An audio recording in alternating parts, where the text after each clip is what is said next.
the nuts and bolts of these defense cooperation deals have not yet come out. On the ICET thing, I read your article. My question, Samir, is on this level of cooperation. It needs a deep kind of trust, longevity of planning and things like that. There has to be all, like, your scientists, your researchers, your industry, everybody have to be on board. Are they on board? I think when it comes to, if you're talking about tech transfers or tech partnerships or key issues like, for example, partnering on digital public infrastructure or 5G or semiconductors or jet engines, who is the single most important actor in these domains? The private sector.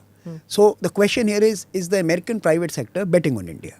And I think the answer is a loud yes. So I think the American private sector, for a number and variety of reasons, and I think that it could be, resilience, it could be China plus one, it could be de-risking itself from countries which might be problematic in the future. For a variety of reasons, I think the American private sector has taken a call on India. Now, does it mean that we have to do something dramatically different? No.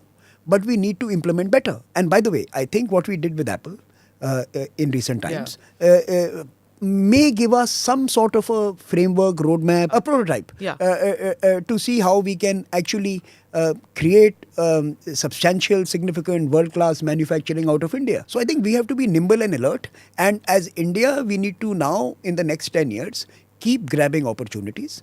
They are going to come knocking and we must keep the door open.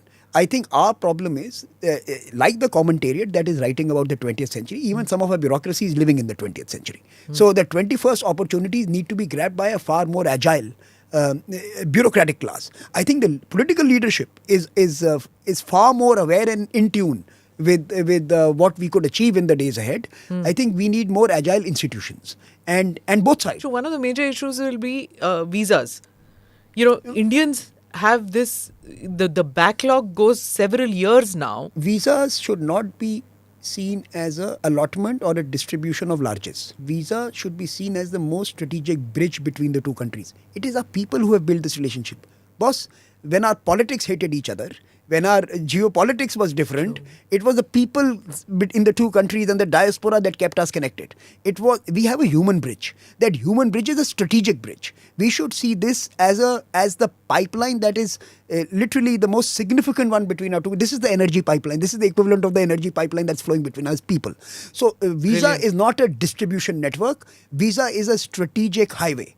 And it allows, the human bridge allows us to do things that would have been improbable and impossible but for its existence. So my plea to leaders on both sides is to treat the flow of human capital between the two geographies as essential. It was built by them and it is going to be served by them. It is going to be grown by them. Click here to watch the full episode.